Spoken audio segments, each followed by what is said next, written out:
அனைவருக்கும் வணக்கம். நற்றிணை இரண்டாவது பாடல். திணை பாலைத்திணை. பாடியவர் பெரும் பதுமனார். பாடல்.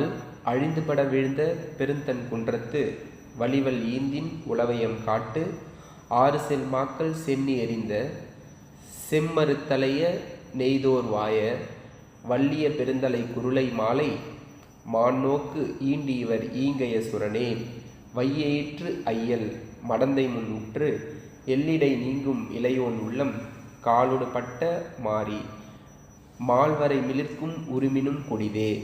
பாடியவர் பெரும் பதுமனார். அதாவது இந்த பாடலில் என்ன சொல்கிறாங்க அப்படின்னா, தலைவன் தலைவி உடன்பட்டு உடன்போக்கு போகிறாங்க. அது பிரிதல் அவங்க உடன்பட்டு போகிறது தானே. அப்போ போகும்போது கண்டோர், அந்த பாலை நிலத்தில் கண்டோரோட கூற்றாக இது அமைஞ்சிருக்குது. கூற்று உடன் போகா நின்றாரை இடைச்சுரத்து கண்டார் சொல்லியது அப்படின்னு சொல்கிறாங்க. இப்போ இந்த பாடலோட பொருள் அப்படின்னு சொல்லிட்டு பார்த்தோன்னா, அந்த பாலை நிலம் பார்த்தோன்னா ஒரு அழுந்தி கிடைக்கின்ற குன்றம் போல் இருக்குது. அதில் பெரிதான குளிர்ச்சியாக, ரொம்ப மிகுந்த குளிர்ச்சியாக இருக்குது. இது இரவு நேரம், அந்த மாலை நேரத்தில் பார்த்தீங்கன்னா, பகல் நேரத்தில் தான் வெப்பம் அதிகமாக இருக்கும், இரவு நேரத்தில் பார்த்தோன்னா குளிர்ச்சி இருக்கும் அப்படின்ற மாதிரி சொல்கிறாங்க. அந்த குன்றத்தில் ஈச்ச மரங்கள் தழைத்து இருக்குது.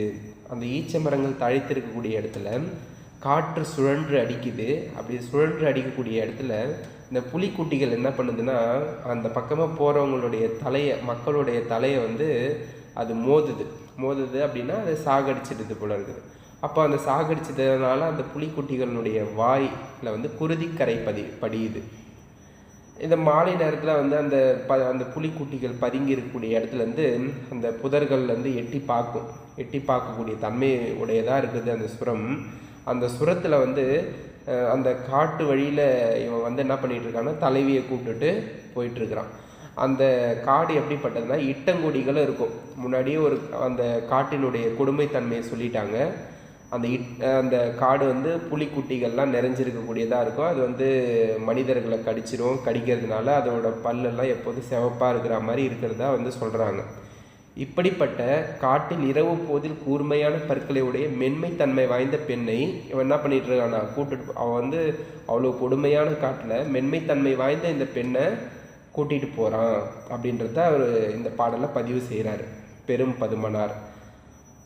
இந்த இளையவள் உள்ளம் காற்றோடு கலந்து பெய்யும். அந்த இளையவன், அதாவது அந்த தலைவனுடைய உள்ளம், ஒரு காற்று மழை இடி இடிச்சிச்சுன்னா எப்படி இருக்கும், அது மாதிரி ஒரு தன்மை வாய்ந்ததாக சொல்கிறாங்க. இடியோடு பெய்யும் போது அந்த என்ன நடக்குன்னே தெரியாது. மரம் கீழே முறிஞ்சு விழலாம், என்ன வேணாலும் நடக்கலாம், இடி இடித்து இது பண்ணலாம், அது மாதிரி என்ன வேணாலும் நடக்கலாம் அப்படின்ற மாதிரி இப்படிப்பட்ட ஒரு மென்மைத்தன்மை வாய்ந்த பெண்ணை இவன் அவனுடைய மனம் எப்படிப்பட்ட ஒரு தன்மையில் இருக்கும் அப்படின்னு சொல்லிட்டு அந்த எதோட ஒப்பிடுறாரு அப்படின்னு சொல்லிட்டு பார்த்தோன்னா, காற்றோடு கலந்து பெய்யும் மழையில் பெரிய கற்களை புரட்டுமாறு இடிக்கின்ற இடியை காட்டிலும் கொடியது அப்படின்னு சொல்லிட்டு இங்கே பதிவு செய்கிறாரு.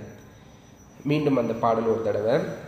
அழிந்து பட வீழ்ந்த பெருந்தன் குன்றத்து ஒளிவல் ஈந்தின் உளவயம் காட்டு ஆறு செல்மாக்கள் சென்னி எறிந்த செம்மறுத்தலைய நெய்தோர் வாய வல்லிய பெருந்தலை குருளை மாலை மாநோக்கு ஈண்டி இவர் ஈங்கைய சுரனே வையயிற்று ஐயல் மடந்தை முன் உற்று எல்லிடை நீங்கும் இளையோன் உள்ளம் காலொடு பட்ட மாறி மால்வரை மிளிர்க்கும் உருமினும் கொடிதே. நன்றி.